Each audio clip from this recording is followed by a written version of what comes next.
Buenos días a todos, buen día. Hoy, probablemente lo que yo os contaré ahora ya se ha comentado en todas las charlas anteriores, pero me gustaría que hiciéramos un esfuerzo para cambiarnos de lado en el espejo. Algo que en nuestro país hoy ya no se lleva, que se llama empatía. Vamos a intentar entender cómo ven las cosas los operadores jurídicos, no los técnicos. Cómo podemos entender desde el punto de vista del derecho todo eso que hoy habéis estado hablando, ¿no? ¿Qué es lo que entendemos las personas que operamos en el mundo del derecho y qué son las cosas que nos llaman la atención? Si pensáis en el mundo del derecho, en mi mundo solo existen dos cosas: las normas y los papeles, y dos, cómo se aplican las normas en el mundo real, y no tiene nada que ver con una obra, se llama jurisprudencia.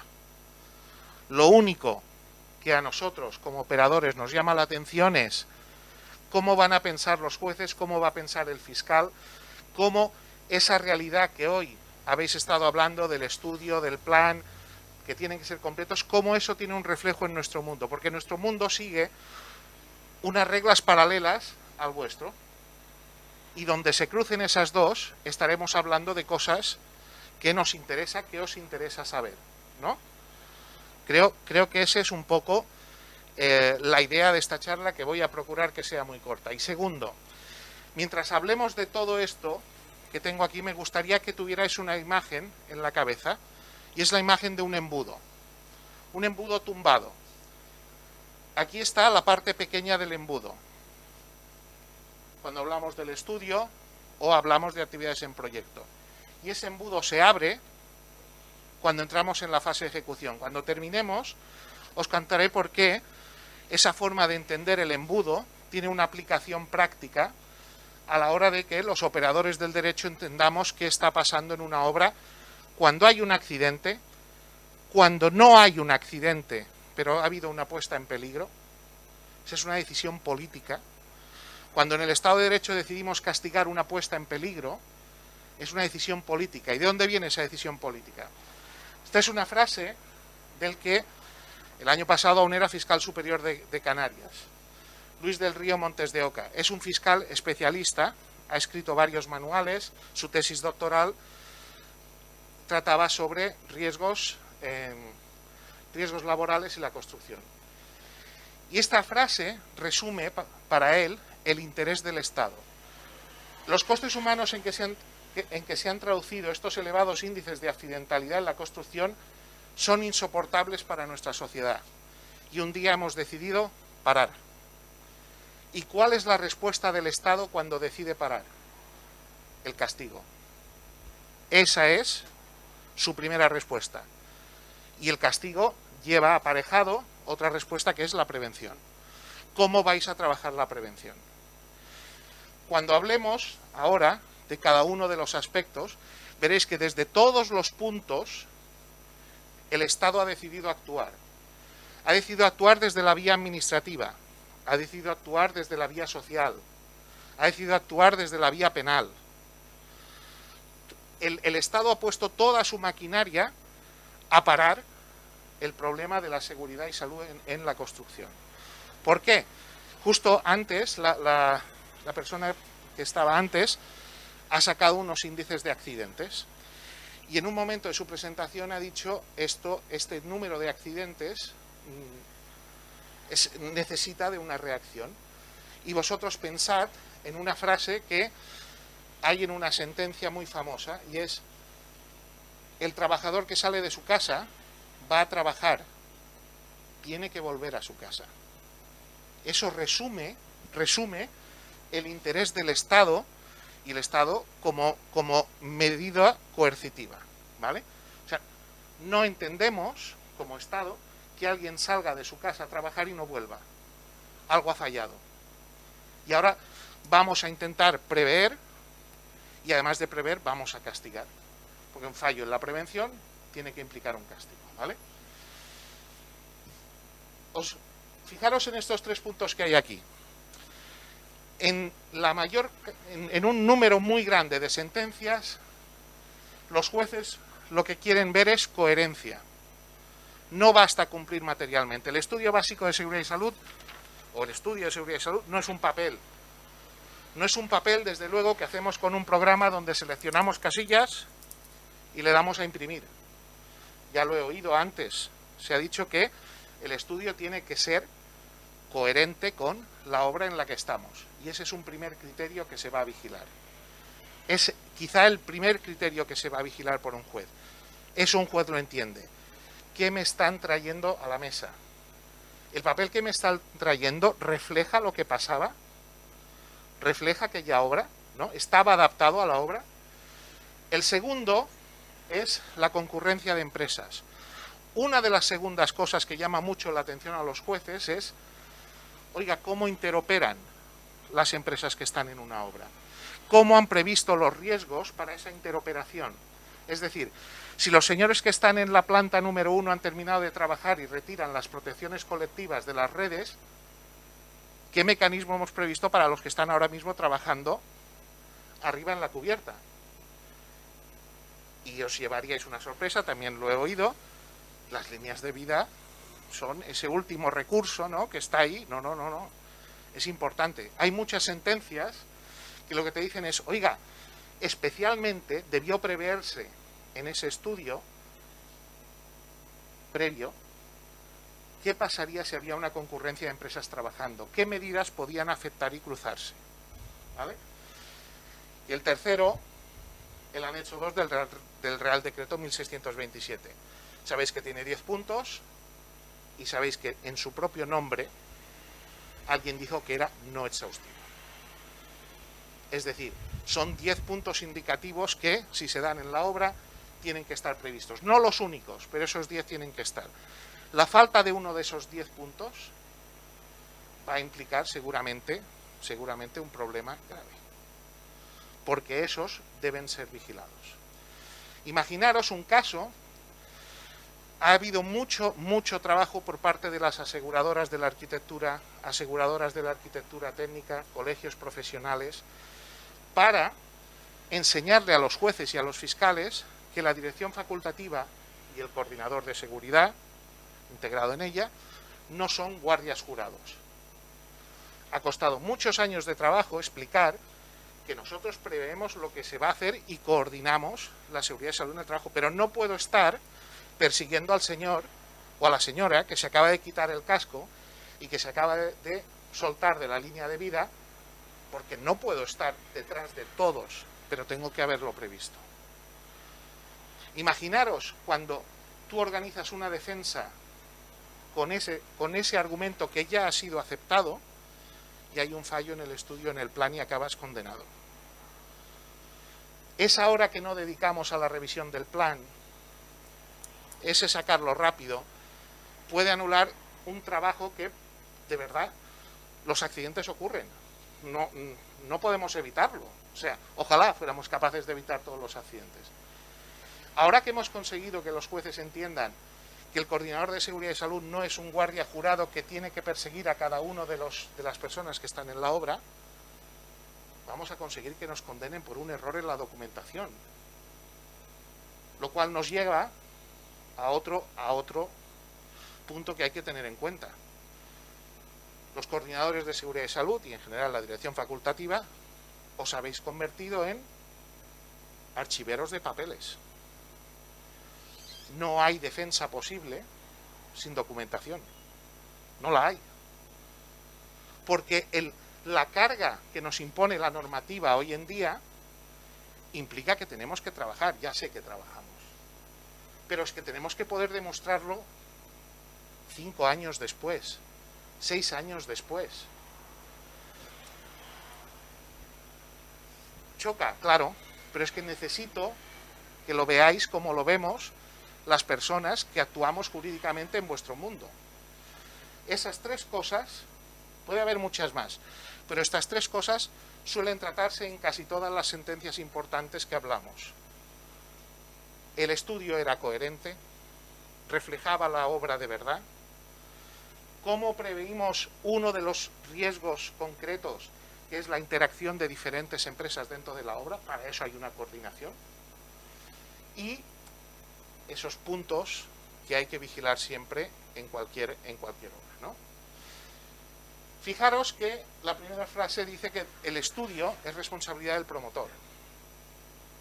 El promotor es el que debe elaborar el estudio o puede encargar a un técnico que redacte el estudio. Y también es cargo del promotor tener un coordinador de seguridad y salud si hace falta en proyecto y si no luego en obra. El promotor siempre será el obligado. ¿Qué ha ocurrido últimamente? Y eso va a generar un problema en vuestros seguros de responsabilidad civil. Puede que venga la inspección, detecte algo, pida el estudio o el plan, no esté contemplado y sancione al promotor. Y le sanciona por un trabajo que el promotor ha subcontratado a un técnico. El promotor va a ir a la inspección y se va a defender dentro del procedimiento administrativo. Es decir, va a haber una propuesta de alegaciones y va a decir que está todo bien. Va a haber una propuesta de resolución y el promotor va a ver en esa propuesta de resolución que si no pelea va a obtener un descuento en la sanción. ¿Y qué va a hacer el promotor? Se va a conformar. Porque el técnico no es parte en ese expediente. Una vez que el promotor haya pagado, hará lo que tiene que hacer el promotor. Se dará la vuelta. Llamará a ese técnico al que contrató y le diré, ven, mira, ¿te acuerdas este trabajo que te contraté porque tú eras el profesional y el experto? ¿Sí? Pues muy bueno no era, porque me ha costado 20.000 euros. ¿Cómo te va pagarme los 20.000 euros? Y entonces, esa repetición civil, el coordinador o el técnico que lo ha redactado va a llamar a su aseguradora y le va a decir, oye, vente para acá, que vamos a tener un problema.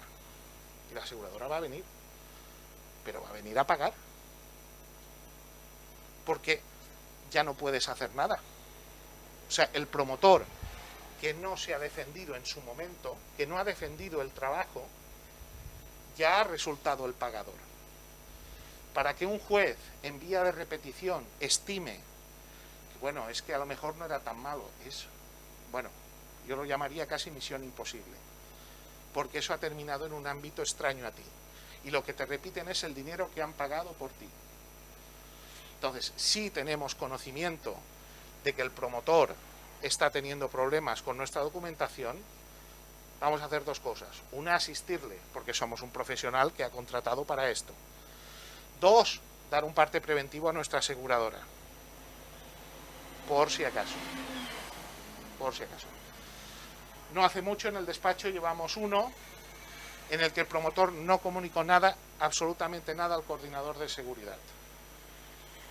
Llegó a un acuerdo y pagó.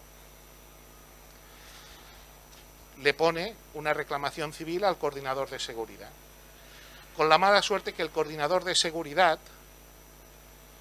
ha cambiado de compañía aseguradora, mientras, entre el hecho de que el promotor paga y el promotor le repite. Yo os he dicho al principio que el promotor no le había dicho oficialmente al coordinador de seguridad que había un expediente. Pero el coordinador de seguridad tenía un cierto conocimiento.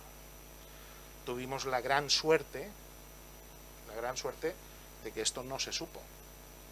Porque evidentemente si tú no has dado parte a tu aseguradora y te cambias teniendo conocimiento, ya sabéis, lo hemos vivido en este colegio durante un par de veces, durante un par de años, no hay cobertura. ¿Vale? Entonces, nuestro primer peligro como técnicos es, si redactamos el estudio o el estudio básico para un promotor, saber que a él le va a venir el primer problema, pero que a nosotros nos va a repercutir de vuelta. Y tenemos que estar preparados. Y además somos la única persona que puede prestar asistencia, porque al promotor siempre le va a salir más barato no discutir, pagar, obtener el descuento por no discutir, y sabe que la reclamación es casi automática. Somos nosotros que tenemos que defender nuestro trabajo, ¿no? Primer peligro, la sanción administrativa y la designación de coordinador no exime al promotor. No seremos nunca parte en ese expediente entre el promotor y la inspección. podemos ayudar, pero no nos van a llamar, no somos sujetos de esa relación, ¿vale? Ya hemos hablado de la problemática de la repetición. Otro problema que se da muchas veces es la aprobación, ya más adelante, de planes que nos traen los contratistas. Bueno, igual el coordinador de seguridad, igual que ha sido cauteloso y ha redactado un buen estudio, lo ha vigilado, ha procurado que fuera coherente, ha previsto una posible concurrencia, lo que no puede hacer es aprobar cualquier cosa que le llegue. No puede. El coordinador tiene su trabajo, y su trabajo es revisarlo. Y lo que apruebe, pues claro, no hablamos de no aprobar planes. Es evidente que tienen que traer el plan y hay que aprobarlo y hay que revisarlo, ¿vale? Y ahora vamos a acabar aquí con, en esa fase de estudio, empieza a haber sentencias en las que, sin un resultado concreto, sin un resultado de daño, con un resultado que se llama de peligro concreto, es decir, solo porque existió un peligro grave no previsto en el estudio, se abre un procedimiento penal. Y ese sí es un problema. El artículo 316 y el 317 del Código Penal han tenido un recorrido difícil. Los delitos de peligro son delitos en los que no hay un resultado dañoso. Nadie se ha caído, nadie se ha hecho daño. Pero el incumplimiento era tan grave que una vez detectado, esa omisión se considera un delito. O sea, incluso sin un resultado, existe una, y además hay sentencia, es decir, pasa, se puede abrir un procedimiento penal contra el técnico. Porque ese peligro supera el riesgo normal. Una omisión que no debió pasar. Por ejemplo, hablábamos antes del caso de una línea que pasaba a 20 centímetros. Si nadie la ve, yo me planteo si ese peligro, alguien en mi mundo, no va a decidir que esa omisión es muy, muy grave y que se ha creado un peligro contra la salud de los trabajadores. No ha habido daño, pero el peligro ha sido tan grave que no tiene explicación. Y si no tiene explicación, tiene una respuesta penal. Siempre pensamos en el accidente. Evidentemente, el accidente es la peor situación posible. Pero fijaros que antes del accidente ya hemos empezado a hablar de momentos peligrosos. ¿Vale? ¿Sí? ¿Os acordáis que hablábamos de un embudo, no? En esta parte de aquí he hablado del promotor y del técnico. Pero fijaros que al final hablamos de dos responsables y unos trabajos muy acotados. Uno de los cambios mayores de la jurisprudencia en caso de accidente desde el año 2012 es que en el momento en que hay ejecución en la obra, ese embudo de responsables se abre. Y se abre a cualquiera que esté en la obra. Hemos ido evolucionando en las sentencias de responsabilidad. Siempre, durante muchos años, cuando yo estaba en esta casa y cuando he estado en Musat, hablando con gente, con compañeros vuestros o con el personal de la casa, siempre se decía la carga que asume el arquitecto técnico como coordinador de seguridad, es cierto. Asume una carga peligrosa, tiene un trabajo complicado. Pero una vez que entramos en ejecución, nuestros jueces han decidido que esto es cualquiera que pase por aquí. ¿Y qué han usado? No cualquiera que pase por aquí. ¿Pero qué criterios han usado? 3.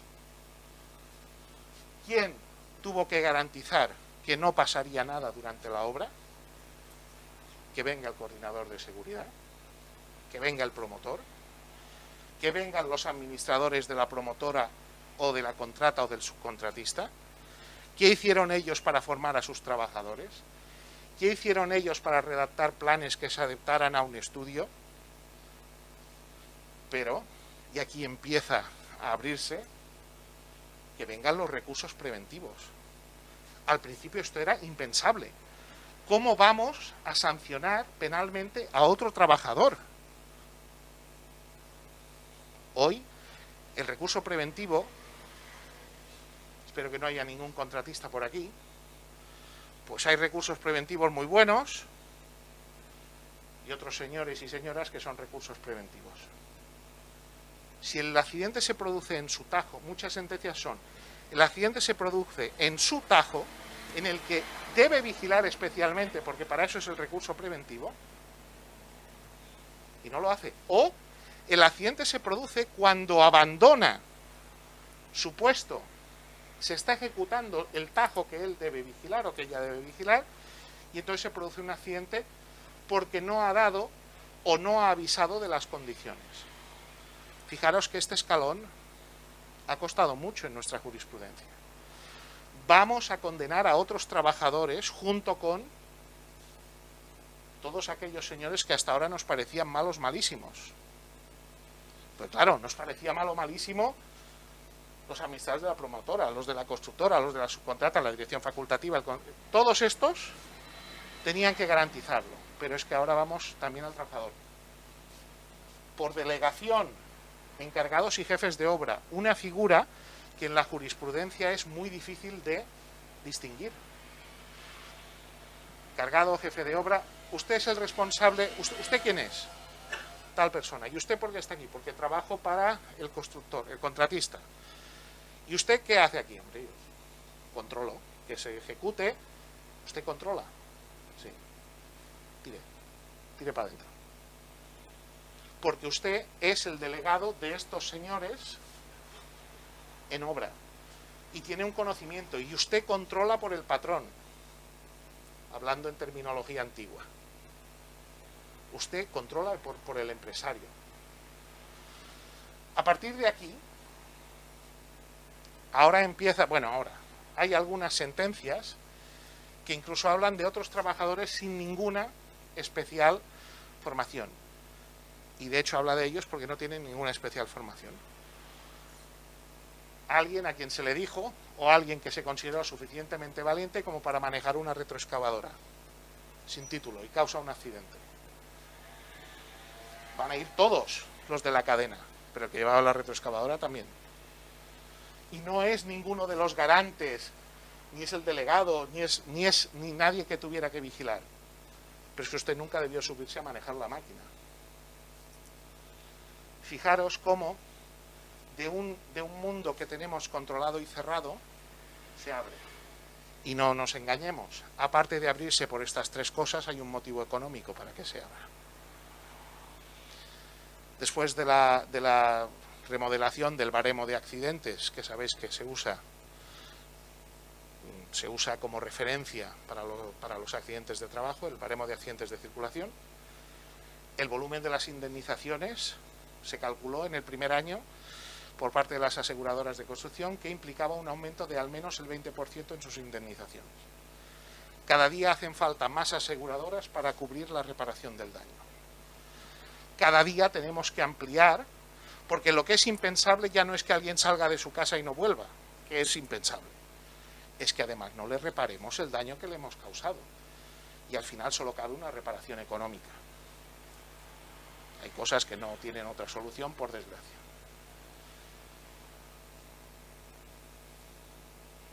Está bien, ¿no? Rapidito, pim pam, a la que nos vamos.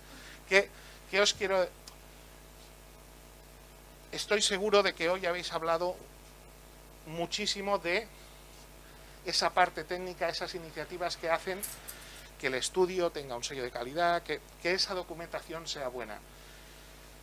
La documentación es el principio de un camino que si el principio ya está mal, esto va a acabar mal. Y cada día hay más fiscales especializados, jueces con conocimiento. El tema está evolucionando, eso sí, evoluciona al ritmo que evolucionamos en la justicia. Para cambiar un criterio judicial, 15 años es una cosa razonable, ¿no? Pero del 97 a hoy, nuestro mundo ha cambiado mucho. En cuanto a sanciones, en cuanto a responsabilidad, Y en cuanto a esa necesidad de esa figura, porque en el fondo es necesaria, tampoco no nos engañemos. No es que empujemos a la gente para que tenga accidentes, es que nuestro sector es peligroso, tiene un peligro. La gente trabaja en altura, hay maquinaria pesada, hay toda una serie de cosas en una obra que hacen necesaria la figura de un profesional especializado. Y esto que os habrá dicho todo el mundo esta mañana, yo termino diciendo solo, además de profesional especializado, archivero. Porque el día que por desgracia pase algo, espero que lleguéis con 3 acetas al despacho, para que yo pueda enterrar al fiscal en papeles. Decirle, oiga, el mío, vamos, no hay mejor coordinador de seguridad en este planeta. Y el partido ya va 6-0. Pero es que si no tengo los 3 acetas, el partido va, vamos, somos Malta. 12-1 y gracias. Y al final, somos una garantía y este es nuestro trabajo. Y fijaros que empieza por el estudio y el estudio básico. No os quiero dar más el coñazo, que además, como soy el último, ya, vamos. Dime.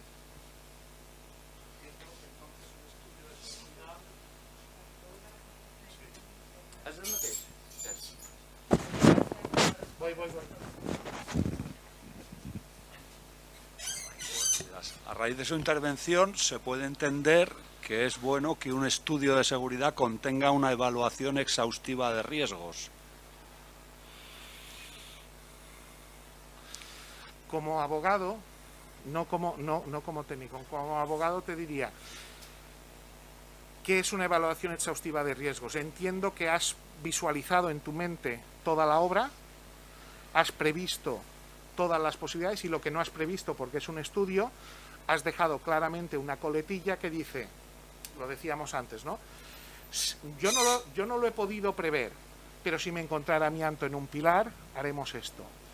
Al final, si me lo vas a preguntar hablábamos antes, es que el estudio tiene que ser, ¿no?, un documento pequeño. Vale, pues ahora entenderlo desde mi punto de vista, pequeño por 2. Porque siempre tengo que ser ultra previsor. ¿Cómo es exhaustivo desde el punto de vista de un técnico? Desde un abogado es cuando alguien se ha caído porque el maquinillo que había en el hueco del ascensor no tenía... Bueno, en el estudio hemos previsto que... ¿Cómo vamos a mover la carga entre plantas? Había un maquinillo. Hay un maquinillo, el plan nos dirá que viene el maquinillo. Claro, al menos haber previsto que si se va a usar el maquinillo o que el sistema que se vaya a usar tenga todo. Al final también es verdad que necesitas una coherencia total en caso de accidente entre el estudio y el plan. O sea, yo creo que lo que no puedas prever en el estudio debería venir previsto en el plan. Lo que no puede pasar, y hay muchas sentencias de aquí que ocurre, es que el juez, los abogados, el fiscal, cuando van al accidente, descubren que, hostia, perdón, de esta partida, de esto, no se habla nada en el estudio y en el plan. Ese es un caso típico. Entonces nosotros redactamos estudios y ejercemos como coordinador, empezando con la prevención por nosotros mismos, protegiéndonos de posibles responsabilidades judiciales. Sí, yo te diría que redactamos el estudio con 2 finalidades. Una, porque es nuestro trabajo y lo hacemos bien. 2, no lo olvides, hay que protegerse. Y hay que protegerse también con y frente a nuestra aseguradora. Un trabajo dolosamente hecho, un trabajo hecho mal, puede plantearnos un problema con la aseguradora. Claro, entonces una relación exhaustiva de riesgos, cosa que parece imprescindible llegado el caso de tener un accidente en una situación no evaluada en el estudio, es un mal estudio de seguridad porque nos desprotege a nosotros como técnicos y en consecuencia a la aseguradora, etcétera, etcétera. Hay un criterio que es qué pudiste prever y qué no pudiste prever. Es decir, es evidente, o sea, voy a llevártelo al absurdo, ¿no? Vamos a hacer una piscina y ponemos que se necesitan redes Orca para la piscina, que hemos fumado. ¿de qué hablamos? O me voy al otro lado.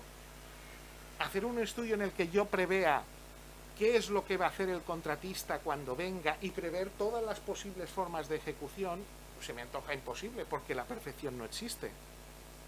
O sea, yo tengo que prever en el estudio, y habrá personas aquí que saben más que yo de esto, porque piensa desde el punto de vista que lo veo yo. Y yo creo que el estudio debe decir que en el caso de tener que mover escombros o lo que sea entre las plantas, se tomarán las medidas oportunas en el plan para evitar que alguien caiga, que le caigan encima de alguien. Yo creo que eso es el trabajo del plan. Cuando llegue el plan, el contratista nos dirá cómo quiere hacerlo.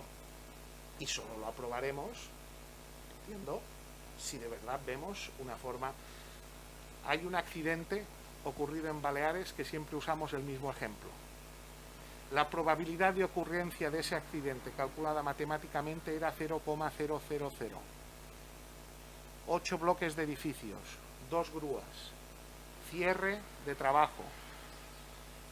Se cargan las grúas y todo se va en las gavetas para almacenarlo. La grúa pasa más tiempo encima de las azoteas de los edificios que en los callejones estrechos que hay debajo. El recurso preventivo que está en la puerta y 2 compañeros salen a fumar, mientras las grúas se mueven.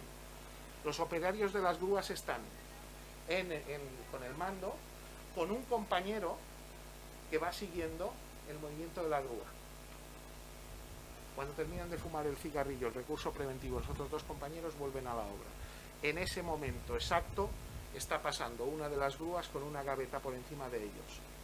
La gaveta tiene un defecto que no se ha podido detectar limpiándola a simple vista. Se suelta, cae y mata a uno de ellos. ¿Tu estudio podía prever eso? No, es imposible. ¿Tu estudio podía prever que el recurso preventivo iba a salir a fumar y iba a volver? Hostia, no. Si quieres una respuesta 100% exacta, tengo un problema.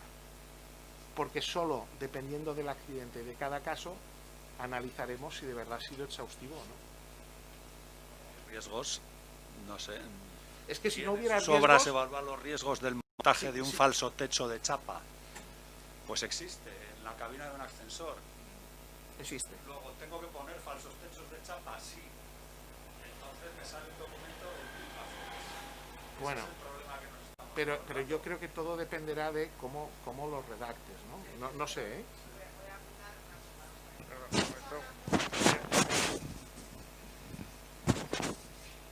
A ver, lo primero, o sea, estás hablando, yo creo, concretamente de las herramientas de ayuda que empleamos para hacer los estudios y los planes, vale.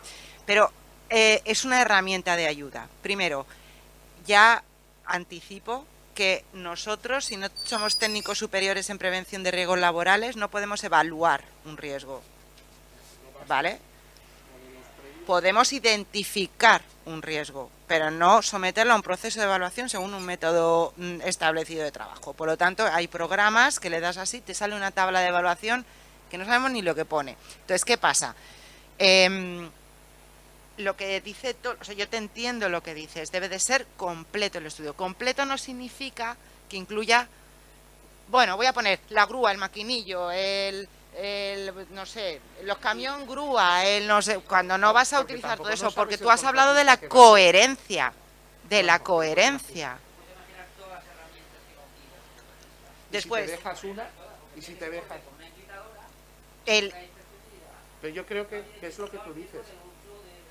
Al final es una coherencia, ¿no? El plan es coherente y es adecuado a la obra. El tipo de documento que tú te refieres del falso techo de chapa, esos son unas instrucciones, si nos leemos bien el documento, una información para el trabajador. Porque fijaros que las medidas preventivas pone, usted moverá el material y lo colocará, tendrá cuidado con no cortarse. O sea, es una información dirigida al trabajador. Es, por tanto, una información más propia de un plan de seguridad y salud. Y diría más, sí, porque tú te lees eso, te lees esas medidas y no lo contempla todo. ¿quién puede pensar que cualquier situación como la que tú acabas de comentar lo incluya? Entonces, al final, los objetivos son, por supuesto, que sea lo más completo posible. Si queremos añadir medidas o un conjunto, una información más global y tal, la añadimos, pero que concretamente está establecida la estrategia preventiva, que eso se vea claro, ¿vale? Esa sería esa parte. O sea, porque me preocupa, a mí particularmente, que confundamos las... a lo mejor un estudio tiene que tener 2000 hojas, pero 2000 hojas no por hacer relleno, es que porque si yo te cojo un estudio de estos de 2000 hojas y asesoro a Tolo en un juicio, hay redes orcas para hacer una piscina, pues igual. Claro, pues eso, pero es que si yo te asesoro como técnico, me leo ese estudio, estará mal hecho, me sale fatal, pero es que estará mal hecho. Porque si le has dado a las crucecitas para que te salga un listado de medidas preventivas, está mal hecho. Porque yo ayudo a Tolo como perito de ese juicio y hago que, o sea, demuestro la incoherencia mientras no tenga otra parte en la que tenemos que desarrollar, ¿vale? Clarísimamente. No, pues, a ver, ¿qué riesgos conlleva? Pregunto. No, ¿qué riesgos tiene? No, perdona, no. No, pero es Sí, que... pero fíjate que estamos Pero no hablando es así. hemos hablado de dos tipos, ahora vamos a pegar un salto, ¿no? Hemos hablado de dos tipos de delito. Un delito de peligro, donde tu falta de previsión, vamos a llamarlo así, es especialmente grave, ¿no? Y el segundo es un delito de resultado. Yo a lo mejor no pensaría que con un accidente que ha ocurrido dentro de la cabina del ascensor, colocado por personal que trabaja en una empresa de ascensores, que tiene una formación, porque muchas veces el accidente que se produce a veces en un encofrado, que es que los que estaban allí eran trabajadores especialistas. O sea, no era uno que hemos pillado y le hemos dicho que vaya. O sea, al final es cierto que el resultado nos va a llevar a la incoación de un delito, pero no siempre saldremos condenados. Gracias a Dios no siempre salimos condenados. Otra cosa es que acabemos todos pagando. Inevitable. No habrá solución a eso. Porque al final alguien a las 6 de la mañana salió de su casa, se fue a trabajar y no ha vuelto igual que se fue. Y nuestro sistema de garantía no lo va a tolerar. De ahí a condenar a alguien a 2 años de cárcel hay una diferencia. No existe el estudio perfecto, no existe el plan perfecto, porque la actividad humana es imperfecta. Si no, no estaríamos hablando del poder del Estado como, oye, voy a medir dónde estás, porque si no estás donde creo que tienes que estar, entonces sí voy a usar el poder del Estado. Yo no sé. Perdona. Sí. Bueno, yendo a lo que comentaba María sobre el plan de seguridad. Bueno, hoy estamos hablando del estudio. El estudio es un documento que tiene que ser más bien genérico, es decir, abierto a que después se elabore un plan de seguridad concreto y adaptado a los medios de la empresa concreta a la que va a ejecutar esta obra. El estudio de seguridad será redactado por un técnico y será revisado, y este técnico tiene una formación para redactarlo. El plan de seguridad no. ¿Hay algún método, algún sistema, alguna sanción por un plan de seguridad mal redactado? ¿O tiene que ser simplemente un profesor, el coordinador de seguridad, el responsable de aprobarlo, el que tiene que corregir y decirle al técnico del servicio de prevención, al contratista mismo que es un experto y lo redacta él, o a otro técnico que lo redacta y lo redacta por 200 euros y lo hace a lo rápido o lo hace como sea? Te entiendo perfectamente. Es decir, ¿hay alguna responsabilidad sobre el redactor? Déjame que haga mi trabajo, que es coger todo lo que tú dices y cambiarlo, porque para eso es mi trabajo como abogado, ¿no? Entonces, yo te digo, de acuerdo, tienes toda la razón del mundo, pero de todos esos que están allí, ¿quién es el coordinador de seguridad? Es el garante de que, porque lo va a aprobar, de que ese plan cumple. A veces cuesta ser un profesor, o a veces es que te traen un papelote que se lo han hecho hacer a alguien por 200 euros. Correcto, entiendo el problema. Por eso tenemos, esa es una de las razones por las que tenemos accidentes en nuestro sector. Pero tú no puedes dejar pasarlo.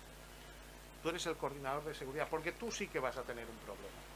Entonces, no es tanto profesor como asumir ese papel de yo soy la línea de garantía de que el plan es verdad. Y si no, y ya sabemos de qué estamos hablando, con Mateo, aquí lo hemos hablado muchas veces, es que al promotor hay que decirle no paso.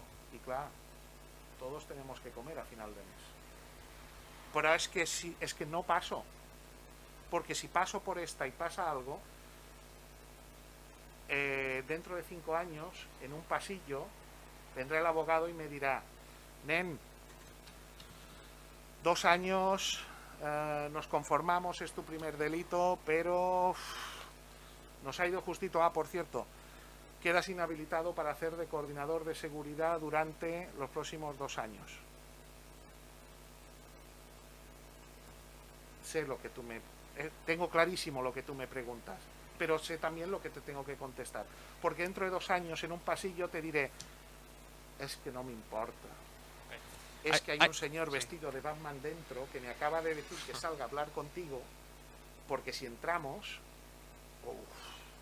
la vamos a liar. ¿Hay alguna posibilidad de que el redactor también, aparte del coordinador, sea sancionado? Yo creo que aquí es difícil, porque si tú lo apruebas, estás dando por bueno su trabajo. Además que no viene firmado por nadie. No, claro, bueno, y sort, ¿no? Porque a veces habría que cogerle la matrícula. Pero si tú lo has aprobado, tú has asumido tuyo ese trabajo.